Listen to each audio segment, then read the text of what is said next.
This land is your land, this land is my land, from California to the New York Island, from the Redwood Forest to the Gulf Stream waters. This land was made for you and me. Hello, I'm John Grom, and welcome to the Right and Left Discussion Forum. Our purpose is to demonstrate that people can have different political views and still have civilized discussions about potentially contentious topics. We believe that being right is not as important as the relationships we have with our fellow citizens that enable us to share this country. Today's topic is political correctness. Has it gone too far? Our discussion panel today, beginning on my left, is Bryan Laubaugh. Bryan is president of R&B Financial Services and a member of the Medina County Republican Executive Committee. On his left is Patty Haskins, retired math teacher from Wadsworth High School and Democratic member of the Wadsworth City Council. On her left is Jerry Ritzman, vice president and partner of Ritzman Pharmacies. So we'll get right into our topic. Bryan, as you know, political correctness can be a useful set of guidelines to people to avoid saying things that others might find offensive. On the other hand, there are times when it seems as though words and phrases can be deemed politically incorrect for no other reason than to cause conflict. Do you think that political correctness helps us to be a more civil society, or do you agree with those who believe that it gets in the way of finding common ground? I would tend to believe that political correctness has, the pendulum for political correctness has swung way too far, and that it stifles a free speech, forums like this. We've gone so far in certain areas to where you really can't have a discussion about topics that are very important in the country. I think it probably started out as a good idea. There are certain words, certain terms, that people would consider hate speech. I'm certainly not in favor of those types of things, but it has, like ivy, grown way past its borders, and now is being used to silence people. I brought a little quote here from Juan Williams. If you remember, Juan Sure. Was fired from NPR for some statements that he made, and I thought I could share that. I like Juan Williams, even though we probably don't share some of the same political ideas. He's one of my favorites as well. Yeah. He said, the critical importance of honest journalism and a free-flowing, respectful national conversation needs to be had in our country, but it is being buried as collateral damage in a war whose battles include political correctness and ideological orthodoxy. And I really think that says a lot. And it's really sad that it's taken root in some of our institutions of higher learning, in some of our colleges, where you really have to be very careful as far as expressing your opinions, using words or terms, or even expressing an idea that would be viewed as politically incorrect. I mean, it's sad that people would actually lose their jobs. Just recently, there was a public figure that had said something over 20 years ago, and it was used against them. And they lost their sponsorships. They were basically shown the door. So I really think we really need to watch that very closely, because it's stifling. It limits people's ability to really express themselves, and it's a way to actually be intolerant.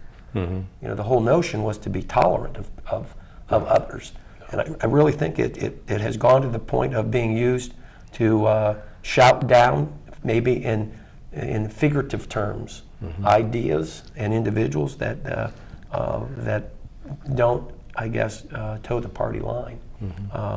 It's sad to see that, just recently this thing with the IRS has now taken sort of a political bent, and people would venture to say that using agencies of the federal government to control speech, that's not considered, politically correct. So I'm really troubled by political correctness, and I think it really it really does more damage.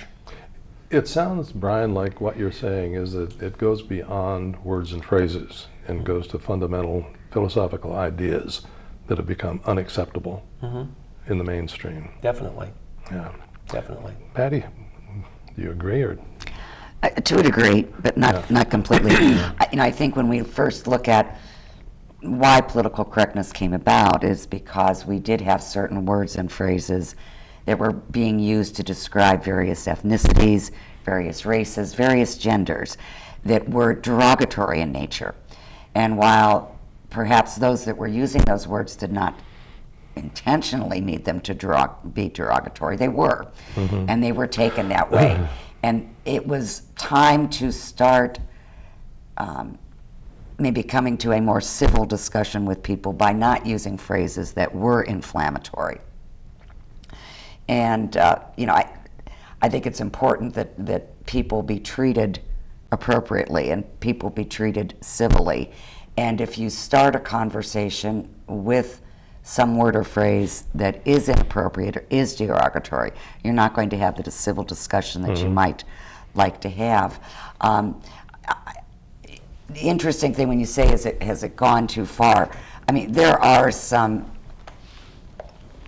words out there that are not used anymore or that have tried to change. I saw one on the internet that said that manhole covers were going to be called, I forget what it was. It was just personnel access. personal access. Yes, I mean, that's going to the extreme. So in that sense, absolutely.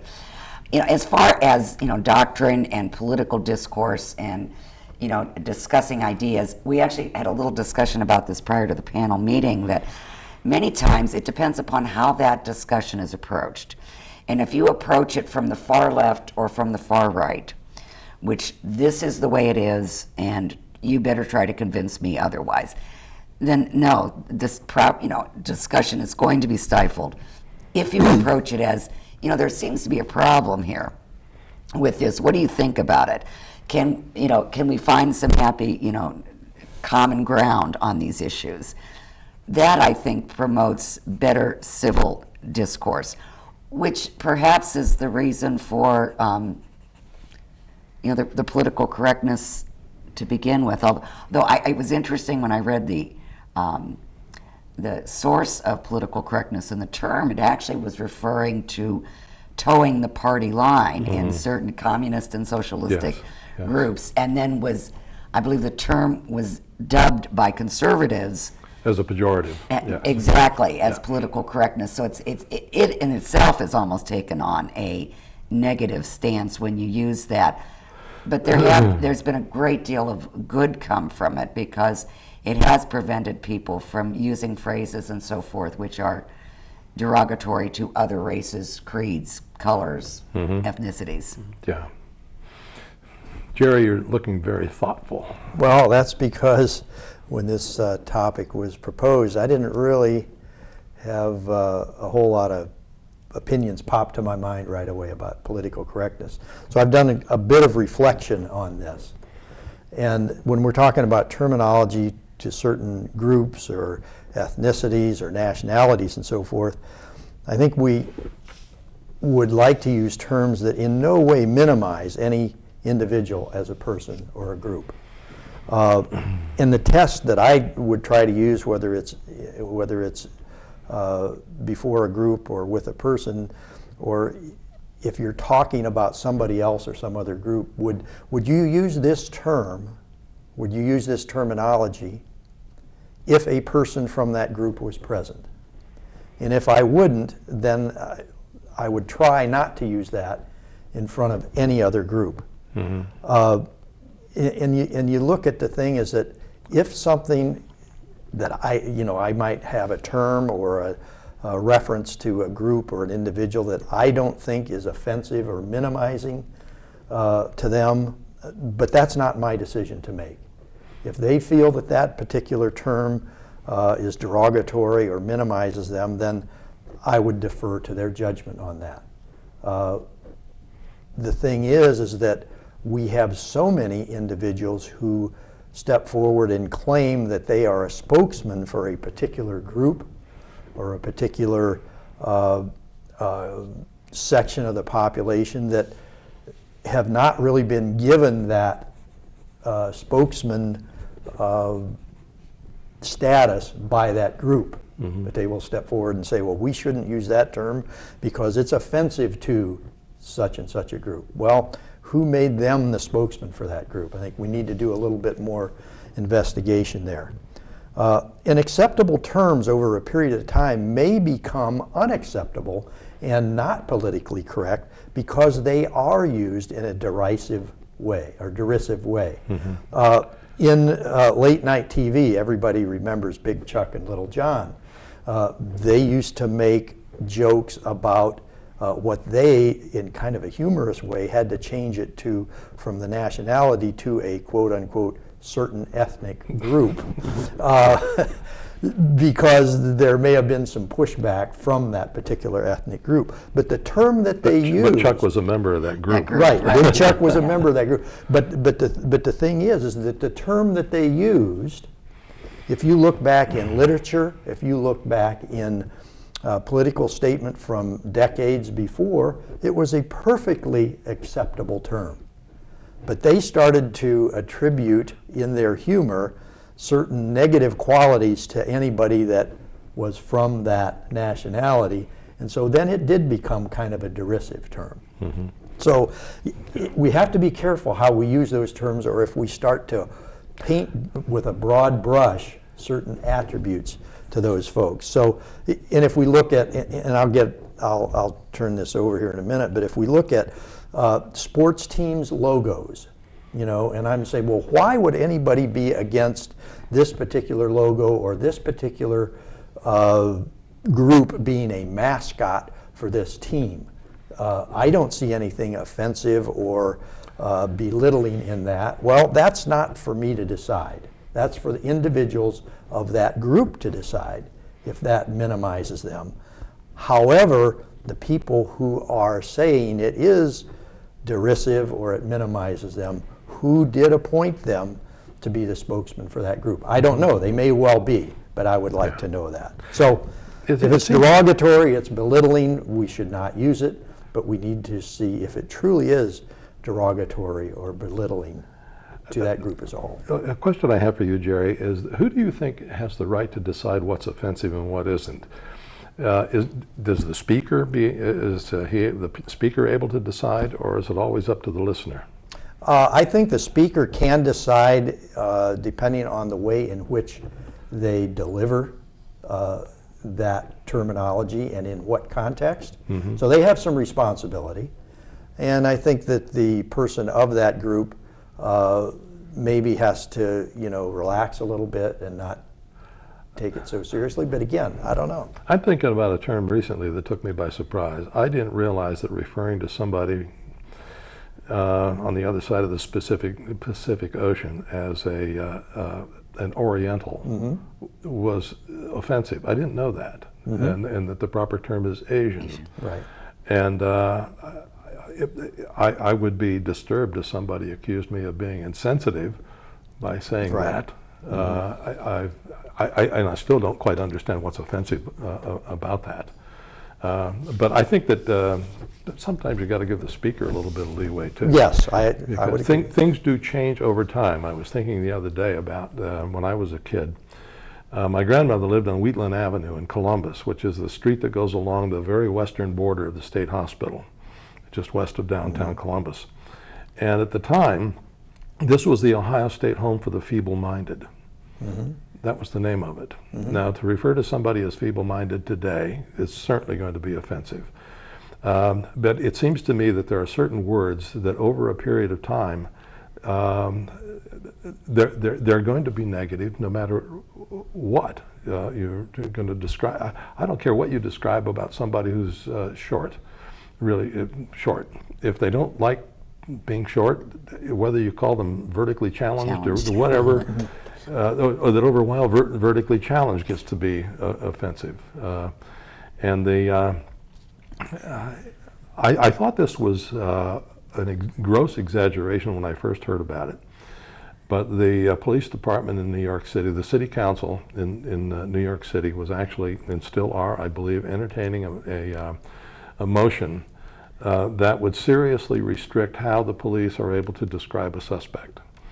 And that they're not allowed to use race, gender, what it boils down to, they're only allowed to describe clothing of a suspect. Now, that has not passed the city council, but the very fact that they're entertaining the idea that the police officer can say the bank robber ran down the street wearing blue jeans and a white t-shirt, and that was all they could say about the person. Couldn't comment on his height or gender. Build. Could have been a woman. No, But that did not go through. not yet. But they do still have stop and frisk in New York, which Which has lowered crime dramatically. well, in but New York they City. still have stop and frisk that Right. that if you were to take a group of 10 white people and ask them if they had been stopped, and a group of 10 black people, I am sure more of the 10 black people have stopped than the white. So- And you know, the thing is, with political correctness, we've created a whole new class of people in the country, and that is the class of being a victim. And political correctness operates on that particular principle. You have to have a victim to have harm or being maligned. I would agree with using words that are derogatory, that describe people in not so nice terms, but we've gone to the point of shutting down conversation on critical areas that really are tearing at the fabric of our country. You know, we can no longer talk about certain things because then you're labeled as a racist or a bigot or a homophobe or Misogynistic. a misogynist. Yes, exactly. You know, and for Jerry and I to sit here as white Anglo-Saxon Protestant men, I mean, some people would look at this forum and go, these people can't talk about political correctness. They have no idea. Yeah, absolutely. What, you know, their opinions don't matter anymore. And that's what concerns me, is that the notion that you can no longer even have a discussion on a particular item that has now become sort of the sacred cow of an organization or a particular victim. I mean, the latest example of this political correctness run amok is what we've seen in Florida with this trial. I mean, that right there is laden with political correctness so far that a news organization has done an internal investigation and found that, and they've actually fired several people for actually going in and changing tapes to fit the story. Yeah. How far do you go with that? That's really troubling. And I would agree with Patty and the opinion of the panel that using certain terms to describe people is not what we're about. But we cannot shut off conversation because it is deemed politically incorrect to a certain group of people. There will always be victims, and I think we've sort of we've become really thin-skinned, it seemed, on some things. There were some words and terms that my grandparents used. I would no more use those terms today, but you know, I think we really need to be careful that we don't shut off discourse in a forum like this. Yeah. You know, it's not far from that. Just as an example, Patty, in education, what terms were used 20 or 30 years ago that are not used now or would be frowned upon? Let's take a look at the kids that were in shop. Then what did they do after that? Then they went to vocational industrial arts. You know, and that became. I don't know that was a political. I don't know that was a political. And then it went to a vocational school, and then it went to career centers or things like that. I mean, that's kind of, and I'm not saying those terms are politically incorrect or just not in vogue, but that's kind of how things transition from being an acceptable or usable term, because they could be. The reason is that the kids in shop could have been looked down on and said, "Oh, that kid's he was only in shop, or he's in." The industrial arts He's term an was invented by IA. Booker T. Washington over 100 years ago. Yeah, right. You know, Yeah, so whatever. I didn't see it in those areas. Where I did see the change was for those students who had learning disabilities. Right. And now there's any number of different classifications, and very honestly, the correct term changes every year. Right. It seems. Yeah, and because, why would it be? Because the kids that were in those classes sometimes rode the short bus, right? They would be derisively referred to. Shop rats and gearheads. They would also, if for somebody who was not in the in-group or in the clique, other people might refer to them as an LD or that type of thing. And so people were not responsible in how they used those terms, and they became offensive. You know, I think that contributes to it, and we have, not only us here, but everybody has a responsibility in how we approach a discussion, not to stake out your position ahead of time in the way that you would initiate that discussion. You know, I think, unfortunately, though, you know, some of the terms you mentioned your grandparents might have used, there's still a large category of people out there that are still using those terms and using them negatively, Yes. and feel that we're infringing on their freedom of speech. Yeah, of all races and groups. Bryan mentioned the trial, the George Zimmerman trial, where there was a distinction where they always get away with it is considered a racial slur, but crazy white cracker is not. I mean, I am not allowed to be offended. I'm a white male. White males and non-feminist white females are not allowed to be offended. They're just not. But I am. I grew up in what some people referred to as Caucasian Falls, because it was a lily white community, and I object to those terms. I really do. But let me make one point here. We got a little bit less than 6 minutes to go. There are organizations out there who their livelihood is staked on so-called political correctness, and they continue to expand what is offensive, in my mind, over time, to the point where it's very, very difficult to conjure up exactly why it is that certain things are offensive. And here's an example, and I'll give one for National Organization of Women, and I think this is a group that needs to have discrimination or they can't get the donations. I mean, they need to have it. When, being 74 years old, my experience in the workforce goes back a long ways. And back in my mid-30s, the idea of discrimination against women in the workplace came about. And quite frankly, the places where I worked back then, I thought they handled it very, very well. But sexual harassment back then was demanding sexual favors in order to keep your job or get a promotion. And then over time, it morphed all the way into being within earshot of two guys telling a dirty joke. Or I was trained later on in my career, don't tell your secretary that she looks nice in that dress. That's considered sexual harassment. I think it morphs. Well, let me stop you there, John, Sure. because right now you've used some terms that are politically incorrect in the workforce.